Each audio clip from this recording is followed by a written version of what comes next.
اسے مانتی ہے دنیا، اسے ڈھونڈتی ہے منزل، رہے عشق مصطفیٰ پہ جو غلام چل رہا ہے۔ ماشاءاللہ کتنے بچے ہیں آپ کے؟ 3 ماشاءاللہ۔ تو بیٹے اور کتنے ہیں اس میں حضور؟ ماشاءاللہ۔ حضور بچوں کی تربیت کے لیے مشہور تو یہی ہے کہ گھر میں وقت دینا چاہیے، ان کے ساتھ وقت گزارنا چاہیے۔ آپ کی زندگی کے جو پہلو ہم تک پہنچے ہیں، یا ہم نے ابھی بھی آپ کو دیکھا ہے کہ آپ تحریری کاموں کے لیے، دعوت اسلامی کے مدنی کاموں کے لیے وقتاً فوقتاً ملک سے باہر بھی تشریف لے جاتے ہیں، اور وطن میں بھی ہوتے ہیں تو آپ کی مصروفیات دنیا دیکھتی ہے۔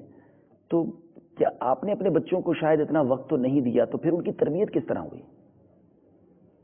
جیسے بھی میرے بچوں کا نظام آپ کے سامنے ہے، ماشاءاللہ اللہ اسباب کر ہی دیتا ہے، کرم ہو ہی جاتا ہے۔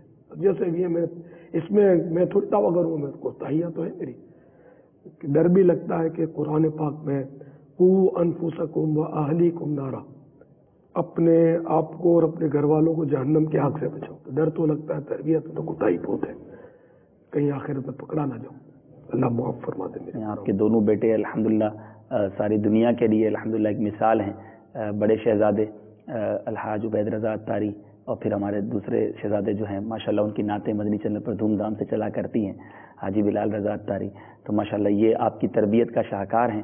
اس طرح بچوں کو آپ نے وقت کم دیا اور یہ یہاں تک پہنچ جائیں، تو وہ دعوت اسلامی کے مبلغین یا ذمہ داران جو سفر پر جاتے ہیں یا 12 ماہ 26 ماہ کے لیے نیتیں کرتے ہیں، تو کیا ذہن بنانا چاہیے؟ بعض اوقات یہ خیالات آتے ہیں کہ نہیں، ہمیں اپنی فیملی کو، اپنے گھر والوں کو وقت نہیں دیں گے تو یہ مسائل بھی کھڑے ہو جائیں گے، تو اس بارے میں آپ کچھ رہنمائی فرمائیں گے؟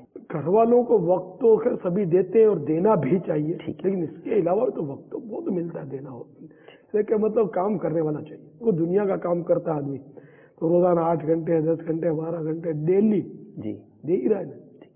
چھٹی تو ہفتے میں ایک آدھی ہوتی ہے، اور وہ چھٹی کا دن بھی کون سا سارا دن گھر میں لوگ گزارتے ہیں، ادھر ادھر گھومنے نکل جاتے ہیں، دوستوں میں گپے مارنے چلے جاتے ہیں، اور ہر وقت کون سا ڈنڈا لے کر بچوں کے پیچھے پھرنا ہوتا ہے، یا کون سا مطلب سبق پڑھانا ہوتا ہے ان کو۔ تو اصل جو بچے کا مدرسہ ہے نا، پہلا مکتب، یہ ماں کی گود ہے۔ ماں کے اخلاق درست ہو، ماں اگر دیندار ہوگی تو بچہ دیندار بنے گا۔ پھر یہ کہ باپ جو ہے وہ بھی وقتاً فوقتاً اگر اس کو سمجھاتا ہے، اصل اس کا باپ کا کردار ہے، اگر کردار درست ہوگا نا تو اولاد اس کی درست ہوگی۔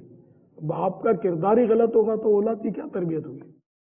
بہت مشکل۔ اور آج کل ماں باپ جو اصل جو درس گاہ ہے وہی، یعنی کہ اکثریت اس کی جو ہے وہ دین کے حوالے سے عملاً کافی دور ہے۔